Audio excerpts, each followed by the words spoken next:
کیونکہ سر بات بڑھ چکی ہے رول آف لا اور رول آف کانسٹیٹیوشن سے. We need to change them. بات بڑھنے کا مطلب کیا ہے جی کہ رول آف لا کے بجائے مائٹ از رائٹ کا اب سارا نہیں. اب ہم نے یہ کہنا ہے کہ ہمیں آئین پہ امپلیمنٹیشن کی یا آئین کی عملداری کی ضرورت نہیں ہے. سر وہ 1970 دے الیکشن چنی پئی ہے کہ کسی اور الیکشن بھی نہیں چنی پئی ہے.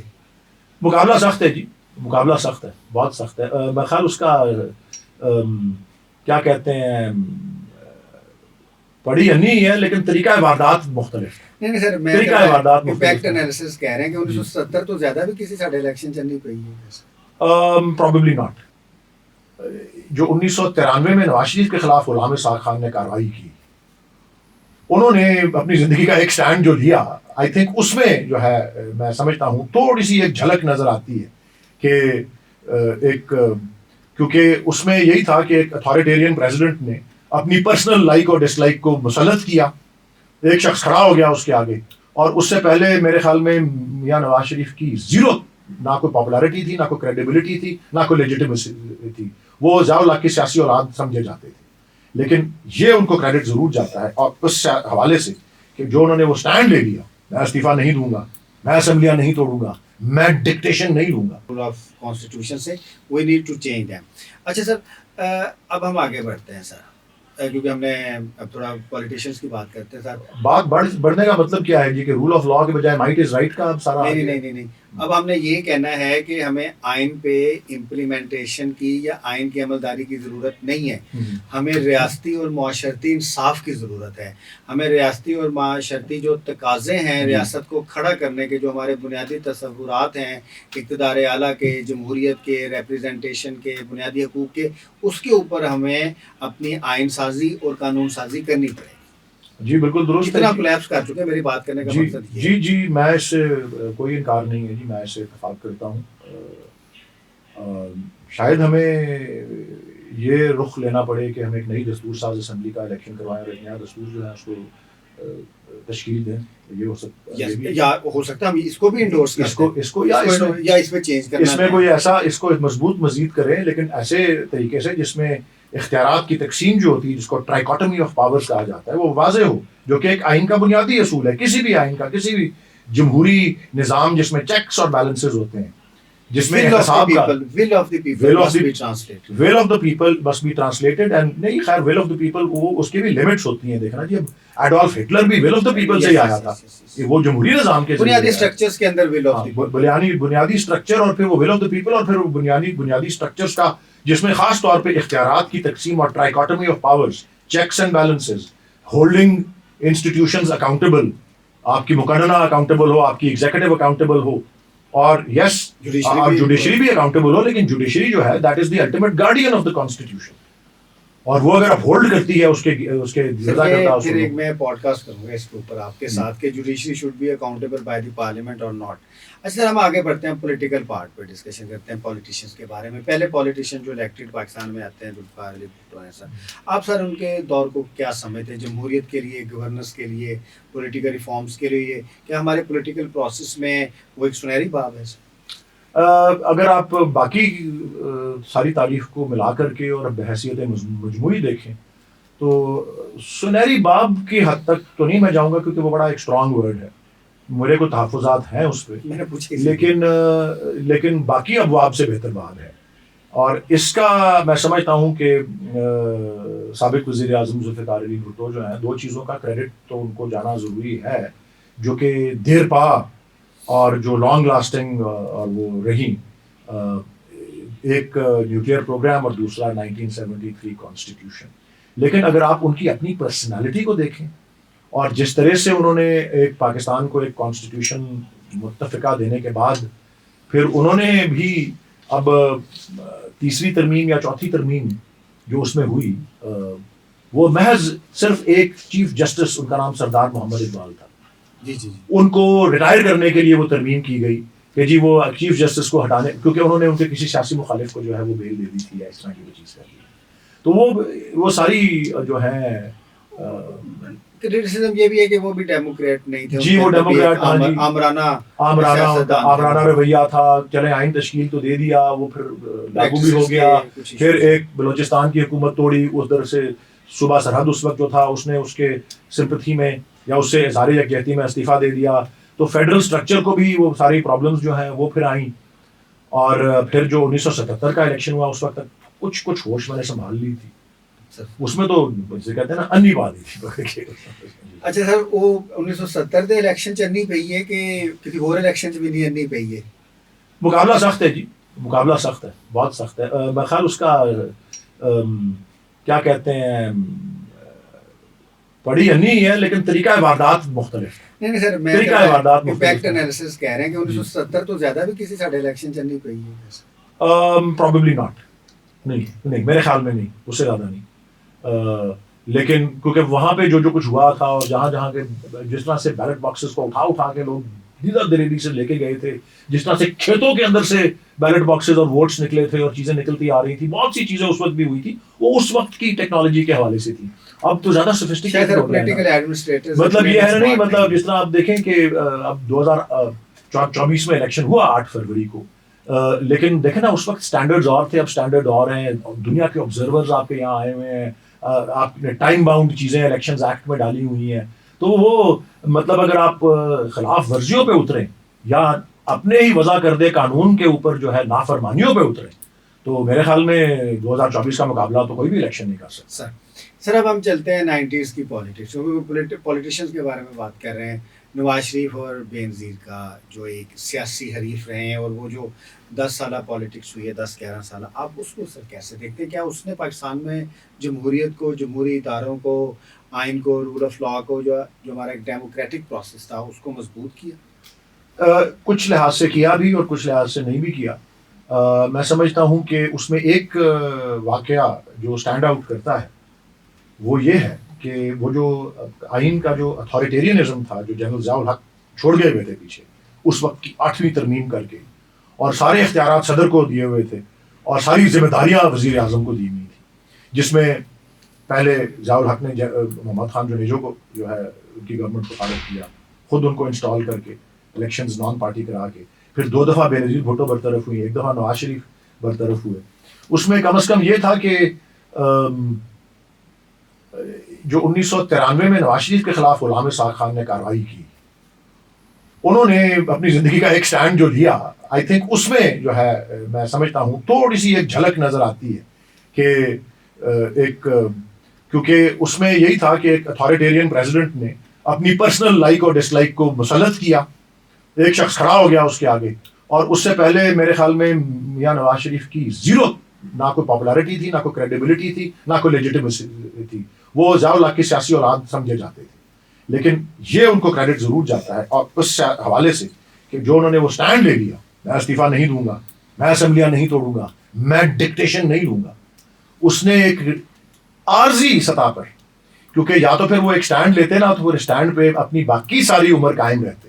اور میں ان کو انوائٹ کرتا رہا 2023 کے اکتوبر میں, نومبر میں آن ایئر بڑے بڑے چینلز پہ, میں کہتا رہا جی الیکشن آنے والا ہے, یہ وقت ہے کہ میاں نواز شریف جیسے لیڈر سٹینڈ اگر لے لیں, کیونکہ پھر پیپلز پارٹی کی لیڈرشپ کا سب کو پتہ ہی ہے کہ وہ سٹینڈ لے لیں کہ نہیں جی میں الیکشن اس شرط پہ لڑوں گا 2024 کا کہ لیول پلینگ فیلڈ ہو, بے شک ہم اس میں شکست کھا جائیں, لیول پلینگ فیلڈ کا شرط اگر وہ رکھ دیتے تو بہت بڑے آج ان کا وہ ہوتا. وہ اس وقت انہوں نے ایک سٹینڈ لیا تھا, تھوڑا سا میں نے کہا نا جھلک اس میں آئی تھی 90s میں, لیکن پھر یہی ہوا کہ وہ آئے, وہ ان کو بھی کرنا یہی پڑا کہ وہ سٹینڈ انہوں نے لیا. سپریم کورٹ نے ان کو بحال کر دیا 1993 کے اندر, نہیں چل سکی ان کی حکومت, کیونکہ یہ تھا کہ اس وقت بے نظیر بھٹو صاحبہ جنہوں نے اتنی اسٹرگل کی تھی ایم آر ڈی کے اس میں اور جنرل ضیاء کے خلاف, وہ اسٹیبلشمنٹ سے جا کے مل گئی, وہ ایک پاورفل صدر اسحاق کے ساتھ جا کے مل گئی. اور پھر کیا ہوتا ہے کہ جی اس کے نتیجے میں کیا ہوا کہ پھر میاں نواز شریف جو ہے وہ فاروق الغاری کے ساتھ مل گئے. بس سٹینڈ لینے کے بعد یہی ہوا نا, وہ فاروق الغاری کے ساتھ مل گئے. فاروق الغاری جو کہ ان کا مطلب صحیح پورا آئیڈیولوجیکل آدمی تھا ان کے ذوالفقار علی بھٹو کی پارٹی کے. کس طرح بے نظیر اور ان کے شوہر نے اس وقت پرائم منسٹر تھیں اور مرد اول نے ان کو اپنے سے متنفر کر دیا اتنی حد تک کہ میاں نواز شریف نے ان سے مل کے, لیکن پھر جب وہ آئے اور جس اکثریت سے آئے پھر وہ اپنے آپ کو امیر المومنین, ذرا دیکھیں نا انہوں نے جو 15ویں ترمیم کرنے کی کوشش کی تھی, تو وہ پھر ہوا یہی کہ میں نے کہا ہے نا کہ اگر آپ دیکھیں کہ اگر اس 90 کی دہائی میں اگر کوئی 10 چیزیں ہوئی ہیں تو ان میں سے 9 منفی تھی, وہ ایک جو چھوٹی سی پازیٹیو تھی وہ میں نے آپ کو بتایا, اور اس کی وجہ سے بلکہ آپ امیجن کریں کہ یہ ایک پروفیشنل اپریزل سمجھ لیں. اس وقت تو 2 ہی پارٹیاں تھیں نا ملک میں, تیسری تو کوئی تھی نہیں قوت, پیپلز پارٹی اور اس وقت IGI اس وقت کی تھی, یا اینٹی پیپلز پارٹی کہہ لیں. اور پھر انہوں نے PMLN بنا لی کیونکہ وہ باقی چھوڑ گئے ان کو IGI میں, جو وہ تو جنرل حمید گل نے بنائی تھی, وہ سب کو پتا ہے IGI. بہرحال وہ اس کو چھوڑ گئے. تو جب انہوں نے وہ سٹینڈ لیا غلام اسحاق کے خلاف, تو آئرنی دیکھیں کہ بینظیر بھٹو تھیں, انہوں نے کہا نواز شریف سیاستدان بن گیا. اور جب سپریم کورٹ میں خالد انور, اللہ ان کو غریق رحمت کرے, بھی حال ہی میں ان کا سپریم کورٹ میں خالد انور کیس آرگیو کر رہے تھے, تو انہوں نے کہا یہ دیکھو سپریم کورٹ کے 11 ججز کے سامنے وہ کہتے ہیں یہ دیکھیں اسمبلی جس طرح توڑی گئی ہے بدنیتی پہ مبنی تھی, حکومت کو پیک اپ کیا گیا بدنیتی پہ مبنی تھا. اور یہ دیکھ لیں کہ یہ میں نے جو لفظ استعمال کیا یہ ایکچولی خالد انور کے الفاظ تھے جو انہوں نے اوپن کورٹ میں کہے کہ look at it my lords as a professional appraisal, کہ آپ کی سب سے بدترین سیاسی دشمن یہ کہہ رہی ہے کہ نواز شریف سیاستدان بن گیا, اور اگر کوئی ووٹ بینک انہوں نے بنایا تو اس دن کے بعد بنایا ہے, جو کہ پتہ نہیں اب ہے بھی کہ نہیں. چل سر وہ ایک ہم اب اس کو آگے لے کے چلتے ہیں. اب ہم آتے ہیں پاکستان کا جو پولیٹیکل لاسٹ ایرا ہے, یہاں پہ عمران خان کی انٹری ہوتی ہے 2011 سے لے کے اب 3 پلیئرز آ گئے, PMLN, پیپلز پارٹی اور عمران خان, کیونکہ بینظیر کی شہادت ہوتی ہے, محترمہ بینظیر بھٹو کی شہادت ہوتی ہے, اور وہ پیپلز پارٹی ایک دوسری موڈ میں چلی جاتی ہے. سر جو عمران خان کی سیاست ہے, آپ نے PTI کو جوائن کیا, ڈیفینیٹلی آپ کے جواب میں بائس ہوگا, کیونکہ ایک اسٹرکچرل بائس ہوتا ہے آپ جس کے ساتھ الائن کرتے ہیں. عمران خان کی پالیٹکس نے, میں ایز اے آبزرور پوچھ رہا ہوں آپ سے, کہ پاکستان کا جو ایک صرف پولیٹیکل ڈائنامکس کو کیسے تبدیل کیا, کیونکہ اس وقت کہا جاتا تھا کہ 2 پارٹی سسٹم میں تیسری پارٹی انٹر نہیں ہو سکتی. جی وہ ایک تو یہی ہے ان اٹ سیلف کہ ایک تیسری قوت کے طور پہ آنا, اور پھر آئی تھنک ایک پاپولر امیجنیشن میں ایک تار کو ایسے چھیڑ دینا, اور اس کا میں سمجھتا ہوں آپ اس کو باعث کہہ لیں کیا, اور بے انتہا کریڈٹ جو ہے وہ عمران خان صاحب, ان کی پرسنالٹی اور ان کے سٹینڈ کو جاتا ہے, اور وہ یہ ہے کہ انہوں نے ایک پورے طبقے کو, ایک پوری کلاس کو آف پیپل آف پاکستان کو موبلائز پولیٹیکلی کیا. کس طرح سے؟ 3 طریقوں سے, جنہوں نے کبھی پولیٹیکل پروسیس کا حصہ بننے میں دلچسپی شو نہیں کی تھی, بطور ووٹر کے, بطور ورکر کے, اور بطور کینڈیڈیٹس کے. یہ 3 لیولز پہ وہ لوگوں کو موبلائز کر کے فیلڈ میں لے کے آئے, نہ صرف ایک تیسری قوت کے طور پہ بٹ آلسو ٹو موبلائز, اور اتنے بڑے سیکشن آف دا پاپولیشن. اور اس کی آپ دیکھ لیں کہ اس کی اسپریڈ جو ہے, اور وہ خاص طور پہ جب ان کے خلاف وہ کارروائی ہوئی اور حکومت کو رجیم چینج جب کی گئی 2023 کے اندر اپریل میں, تو اس کے بعد سے وہ دیکھیں نا, اس میں جب ذوالفقار علی بھٹو کی پاپولیرٹی جو تھی وہ زیادہ صرف پور طبقے تک محدود تھی. اس میں ایک کراس کلاس جو ہے, اس میں ضعیف بزرگ, اس میں خواتین, اس میں یوتھ, اس میں ورکنگ کلاس, وہ سب جو ہے پورا اکراس دا اسپیکٹرم جو ہے. تو یہ آئی تھنک پولیٹیکل ڈائنامکس میں یہ چینج آیا ہے. اور آپ یہ دیکھ لیں اس کی اگین میں وہ والی مثال کی تشبیہ لیتا ہوں, وہ جو خالد انور صاحب نے دی تھی نا, کہ بینظیر بھٹو کہہ رہی ہیں کہ look at it as a professional appraisal, کہ جی میرا سب سے بڑا مخالف اب سیاستدان بن گیا ہے. اب دیکھیں وہ جن کا آپس میں اٹ کتے کا ویر ہو گیا تھا, وہ اکٹھے ہو گئے ہیں ایک کا مقابلہ کرنے کے لیے. یہ فرق لے کے آئے ہیں وہ. نہیں وہ تو سر بھٹو بھی جب بہت پاپولر تھے, جب 1970 کا الیکشن ہوا تو Bhutto was nowhere in East Bengal اس وقت, جو کیونکہ ایسٹ بنگال میں وہ نہیں تھے, KPK میں وہ نہیں تھے, ظاہر بلوچستان بعد میں, سارا پنجاب نے ان کو, پنجاب میں اس سے تھے.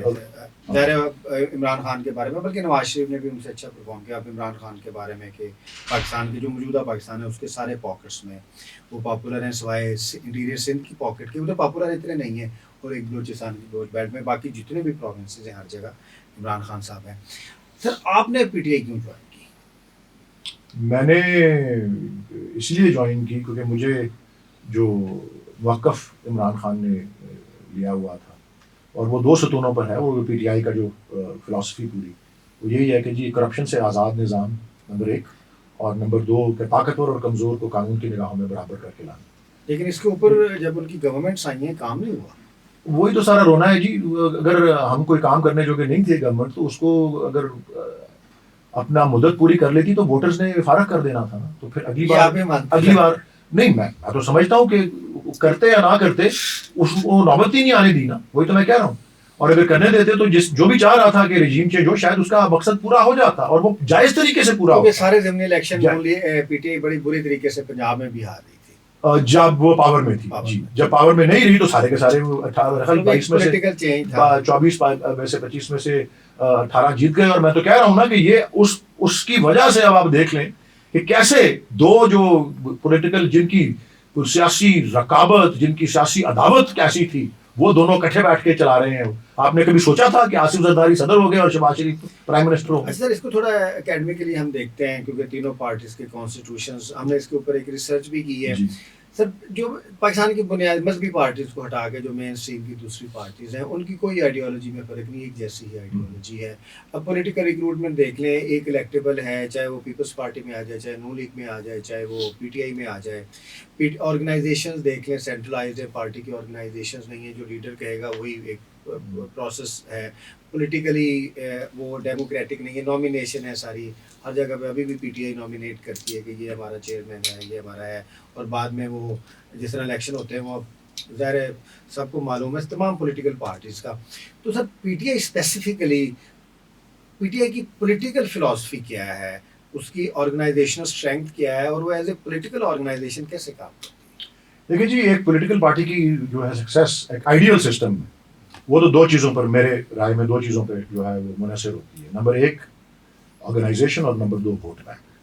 لیکن ہمارے یہاں یہ ہے کیونکہ ڈیموکریٹک سسٹم اتنا ڈیولپڈ ہے ہی نہیں, اس کو پنپنے کا اتنا موقع ہی نہیں ملا.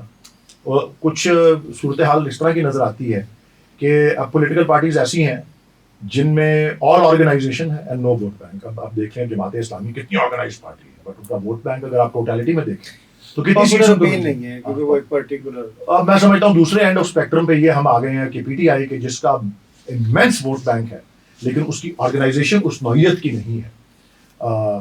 کسی سٹیج پہ ایک وقت میں لوگوں نے جو ریسرچ کی ہوئی ہے وہ دکھاتے ہی ہیں, پتہ نہیں میں سمجھتا ہوں کہ وہ ضروری نہیں ہے کہ درست ہو, کہ جی ایک پوائنٹ پہ اور سرٹن پاکٹس میں پاکستان کے ایک پوائنٹ پہ, آج نہیں ایسا نہیں ہے درست, کہ ایم کیو ایم اس میں شمار ہوتی تھی کہ وہ آرگنائزڈ بھی تھی اور اس کا ووٹ بینک بھی تھا اپنی پاکٹس میں.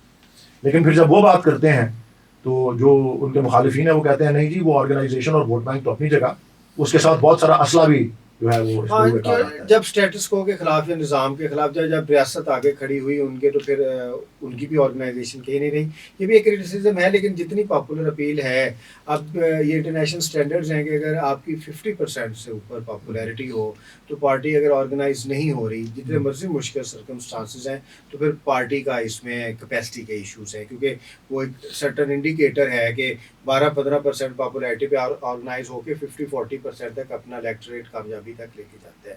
اب پی ٹی آئی کی پاپولیرٹی 50% سے اوپر رہی ہے الیکٹوریٹ, اب اس کے سینس میں دیکھ لیں, اور اگر سافٹ ریولوشن ہو, سافٹ جلسے ہوں, تو ادھر لوگ بھی لاکھوں کی تعداد میں آتے ہیں, کیونکہ سرکمسٹانسز ان کے لیے اتنے چیلنج والے ہیں, تو اس میں اس طرح سے وہ آرگنائز نہیں کر سکے, اور پارٹی کے شاید آرگنائزیشن کا ایشو رہا ہے.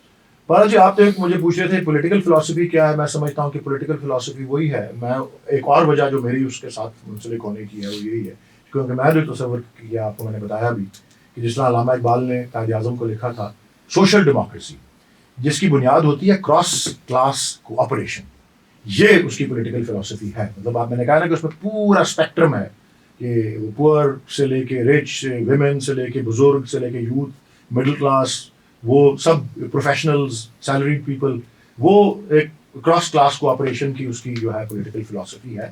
اور دیکھیں ابھی تو پھر بھی وہ ریلیٹیولی ینگ پارٹی ہے پاکستان کے سسٹم کے حوالے سے, تو اور میرے خیال میں جتنے زیادہ چیلنجز سے گزرتی ہے پولیٹیکل پارٹی اس کی جو ہے وہ آرگنائزیشن کے بہتر ہونے کے لیے. اب ہم لاسٹ کویسچن جی, آپ کے خیال میں پاکستان میں جمہوریت representation will of the people Pakistan کے پولیٹیکل سسٹم میں, بیوروکریٹک سسٹم میں ٹرانسلیٹ ہو سکتی ہے؟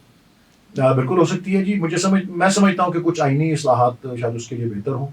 مجھے لگتا ہے کہ پارلیمانی نظام جو ہے اس ملک میں وہ اس کے منفی جو ہیں جو پہلو ہیں وہ زیادہ جو ہیں وہ سامنے آتے رہے ہیں اور ان پہ عمل درآمد زیادہ ہوتا رہا ہے, اور اس کے مثبت پہلوؤں پہ کم جو ہے عمل درآمد ہوتا رہا ہے. اور یہ کولیشن گورنمنٹس بننا, ویک کولیشنز کا آنا, اور پھر یہ first past the post system جو ہے یہ اس میں کچھ اصلاحات اگر ہوں مثال کے طور پہ دیکھیں جی یہ ہمیشہ اس پہ لوگ کنٹروورسی بنا دیتے ہیں. حالانکہ اگر آپ قیوم نظامی کی تھیوری پہ جائیں اور جو انہوں نے قائد اعظم کے اپنے دور کی جو باتیں اپنی کتاب میں لکھی ہوئی ہیں اور قائد اعظم کے پرسنل نوٹ سے بھی بات کی ہوئی ہے تو وہ ایسے سسٹم کو کنسیڈر کر رہے تھے اس وقت. تو دیکھیں اور اس کا مطلب یہ نہیں ہوتا, لوگ پتہ کیا سمجھتے ہیں, لوگ سمجھتے ہیں کہ آپ پریزیڈینشیل فارم کی بات کر رہے ہیں تو اس کا مطلب ہے کہ فیڈرل اسٹرکچر آلریڈی زیرو ہو جائے. یہ بڑی بالکل غلط بھائی. سب ایک دنیا کا ڈیولپ ترین جو ڈیموکریٹک سسٹم امریکہ کا ہے اور وہ صدارتی ہے اور ساتھ فیڈرل اسٹرکچر بھی ہے, تو یہ دو علیحدہ چیزیں ہیں. بہرحال نہیں ضروری نہیں اگر اس آئین کو میں اصلاح اگر میں اس سے زیادہ بجائے کہ آپ اتنا ریڈیکل کو چینج کریں کہ صدارتی نظام لائیں, آلدو جو لوگ آتے ہیں اقتدار میں even including prime minister Imran Khan جب وہ تھے تو وہ کہتے تھے یہ پارلیمانی نظام بلیک میل کا طریقہ ہے, لوگ آ کے کیبنٹ کی پوزیشنز مانگتے ہیں, لائلٹی کی ہاں جی وہ بھی ساری باتیں یہ بھی ہیں. دوسرا ایک جو اس میں زیادہ ٹیکنوکریٹک لوگوں کا آنے کا دروازہ کھل سکتا ہے وہ پروپورشنل ریپرزنٹیشن کا سسٹم. وہ آپ پارلیمانی نظام کو رکھتے ہوئے بھی اس کو پروپورشنل ریپرزنٹیشن کو اگر ریپلیس کریں فرسٹ پاسٹ پوسٹ سسٹم سے تو ایک اور چیز کہ پرائم منسٹر فرض کر لیں آپ نظام وہی رکھیں, میں یہ بہت سے ویریئنٹس ہیں, اگر آپ پرائم منسٹر کا الیکشن ڈائریکٹ کر دیں اور اس کے اختیارات کو بڑھا دیں, نظام پارلیمانی ہی رکھیں. اب یہ کہہ رہے ہیں کہ پرائم منسٹر ڈائریکٹلی الیکٹ ہو اور وہ 2-3 انڈیویجولز ہوں جس طرح صدارتی انتخاب میں پولیٹیکل ایگزیکٹو ڈائریکٹ الیکٹ ہو تاکہ وہ اس کی نو کانفیڈنس کے ذریعے اور وہ ساری جو ہے وہ اس کو بلیک میل کرنے کی اور وہ ساری چیزیں جمہوریت مضبوط ہوگی میرے خیال میں پولیٹیکل ایگزیکٹو میرے خیال سے ڈائریکٹلی الیکٹ ہوتی. تو آپ سمجھتے ہیں کہ پاکستان میں ڈیموکریسی کا فیوچر اچھا ہے. کیا Peoples Party Noon League P T I کو ملنا چاہیے ڈیموکریسی کے لیے؟ مجھے اس وقت اس کے آثار کو نظر نہیں آ رہی. نہیں میں نے پوچھا ملنا چاہیے. دیکھیں یہ میرے ہاتھ کا اشارہ اگر آپ کے فریم میں آ رہا ہے تو آئیڈیل ورلڈ ادھر ہے اور ریئل ورلڈ ادھر ہے. تو میرے خیال میں یہ ایک آئیڈیل ورلڈ کا ہی تصور ہے کہ ملنا چاہیے. مثال کے طور پہ اس وقت 1990 میں بھی وہ ایک موقع تھا کہ بجائے بے نظیر بھٹو اگر اتنی جب ان کو نظر آیا کہ میاں نواز شریف اور غلام اسحاق میں اختلاف ہو گیا, وہ بجائے غلام اسحاق کی گود میں بیٹھ کے ان کی حکومت کو توڑنے کو سپورٹ کرتی اور اپنے آپ کو انہوں نے پھر اس سے نقصان پہنچایا. وہ کہتی نہیں میں کھڑی ہوں نواز شریف کے ساتھ, میں اس پولیٹیکل آئیڈیاز اگر اکٹھے اس طرح سے اگر ایسی مثالیں ہماری پولیٹیکل ہسٹری میں ہوتی تو میں ضرور کہتا کہ ہاں جی, لیکن وہ نہیں رہی. یہ پولیٹیکل آپس میں یہ بیک اسٹیپ ہی کرتے ہیں ایک دوسرے کو, تو ہم کیا توقع کر سکتے ہیں. لاسٹ میں جو یوتھ ہے سر اس کے لیے آپ کا کیا پیغام ہے, کیا ان کو پالیٹکس میں شرکت کرنی چاہیے؟ بالکل جی, یہ عمران خان صاحب نے ہی کہا ہوا ہے نا جی کہ اگر ظلم اور جبر کا نظام ہو تو دو ہی قسم کے لوگ جو ہیں وہ پالیٹکس میں نہیں آتے, ایک جو خود غرض ہیں اور دوسرے جو بزدل ہیں. تو سب کو اس میں, اور میرے خیال میں نے آپ کو پہلے ہی جواب دیا کہ عمران خان وہ پرسنالٹی ہیں جنہوں نے ایک پورے طبقے کو موبلائز کیا as voter, as worker and as candidate, جو پہلے کبھی تصور نہیں کرتے تھے کہ ہم پالیٹکس میں آئیں گے. سو یہ پیغام ہے. اور آف کورس دعا بھی ہے جس طرح علامہ اقبال نے ساقی نامہ میں کی کہ خرد کو غلامی سے آزاد کر اور جوانوں کو پیروں کا استاد کر, تڑپنے پھڑکنے کی توفیق دے, دلے مرتضیٰ سوزے صدیق دے اور جوانوں کو سوزے جگر بخش دے, میرا عشق میری نظر بخش دے. سر بہت شکریہ آپ کا. ناظرین آج کا ہمارا پوڈ کاسٹ تھا. ولید اقبال صاحب ہمارے ساتھ منسلک بھی ہیں ہمارے تھنک ٹینک کے ساتھ, اور ہم federalism, politics, law, rule of law اس کے اوپر بحث کرتے رہتے ہیں. اگر آپ کو ہمارا چینل اچھا لگے ہمارے چینل کو ضرور سبسکرائب کیجیے گا. آپ کا بہت شکریہ. اللہ حافظ.